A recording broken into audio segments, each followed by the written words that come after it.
Oui, Monsieur le Président, mes chers collègues, bien sûr, pour réaffirmer le soutien de notre groupe à cette initiative, aussi bien sur la subvention de fonctionnement que celle d'investissement.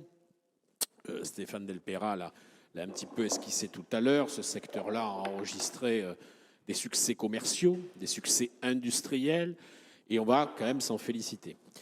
Et je voudrais, au-delà de l'approbation de ce sujet, vous alerter sur deux problématiques. D'abord, ces succès industriels, ces succès commerciaux vont générer, de la part des sous-traitants et de la part des grandes entreprises, des embauches. Et ils ont aujourd'hui, disons-le, de vraies difficultés à recruter. Et Tarmac apportera, comme Aérocampus, de son côté, pourront apporter. Et on espère qu'en faisant le tour des différents lycées de notre agglomération, et même du département, et même de la région, on puisse décider, un certain nombre de jeunes femmes et de jeunes hommes, de venir travailler dans ce secteur porteur d'espoir. Deux problématiques. La première, c'est comment on y va. On a fait des concertations, on a voté au dernier conseil métropolitain la liaison Martignas-Mérignac, on a le boulevard technologique, mais quand on regarde de près les délais qui sont donnés à ces réalisations, ça ne correspond pas du tout au cahier des charges et au planning de ces grandes entreprises. Et on a du mal à leur expliquer. Alors, je ne vais pas vous dire l'inverse de ce que je vous disais ce matin sur la construction de logements sociaux, dont les ouvrages de voirie sont frappés de la même chose. Rappelez-vous quand Thalès a souhaité s'implanter avec le plus gros investissement en région en France, il a fallu trouver de la compensation à la Cano Océan pour pouvoir recueillir au bord de l'eau des grenouilles qui étaient sur ce secteur. Il va falloir que nous essayions tous ensemble d'accélérer le calendrier. Sinon, nous allons nous trouver dans une situation où un certain nombre de sous-traitants et un certain nombre d'entreprises se poseront des questions.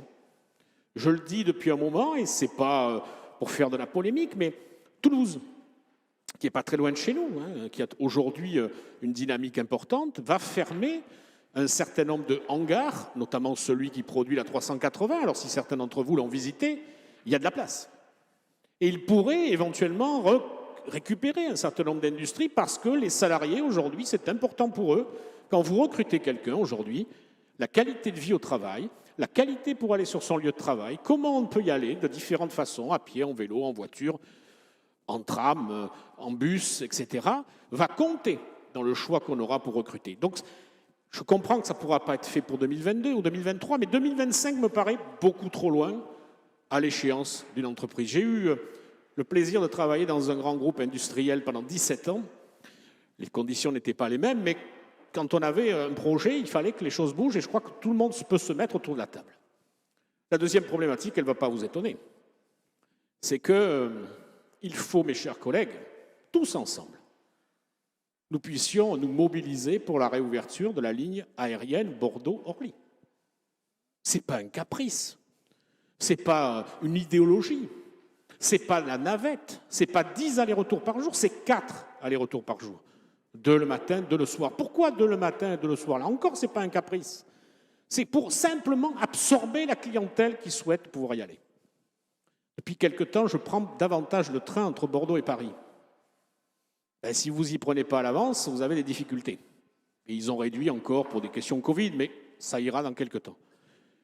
Notre industrie, nos entreprises, notre tissu industriel a besoin de ces 2 allers-retours, le matin et 2 allers-retours pour le soir. Je pense que chacun peut faire un pas vers l'autre. Certains diraient il en faut 10 allers-retours. D'autres disent il en faut 2. Je pense que la vérité se trouve certainement entre les deux et ce chiffre de 4 me semble bien pensé. Et je me prends à rêver que nous puissions co-signer, tous les groupes de ce Conseil, un courrier commun qui dirait « nous pouvons faire ». Si Air France ne veut pas le faire, tant pis. Il y a d'autres entreprises. Il y a même une société qui travaille pour Air France qui s'appelle Transavia, qui a pris des liaisons entre Paris et d'autres régions de France, et ça fonctionne bien, ça permettrait du personnel. N'oubliez jamais, je suis peut-être plus touché que d'autres, mais n'oubliez jamais les dégâts qu'il y a eu chez Air France en termes de personnel. Je suis tout à fait solidaire avec ce qui se passe à la papeterie de Bègle. Je crois qu'on ne peut qu'être solidaire. Mais ce qui s'est passé chez Air France, à l'aéroport, où plus de 145 personnes sont sur le carreau, où on leur a proposé des situations à Nice, ou en Corse, ou à Paris, dont on sait que les conditions de vie ne sont pas les mêmes, ça fait quand même des dégâts humains sur ce secteur. Donc, ces deux problématiques, Monsieur le Président, et vous y êtes au cœur, si je puis dire, du réacteur, puisque vous êtes à la fois président de la métropole et maire de Mérignac, et vous avez un certain nombre de pouvoirs dans ce domaine-là. Il faut qu'on essaye d'accélérer les choses pour mieux desservir. La délégation de service public nous aidera sans doute, mais c'est pareil, c'est septembre 2023. C'est dans un an, vous me direz, mais il y a quand même des urgences, à mon avis, à le faire, parce que les salariés attendent, ceux d'aujourd'hui, ceux de demain, et ceux d'après-demain.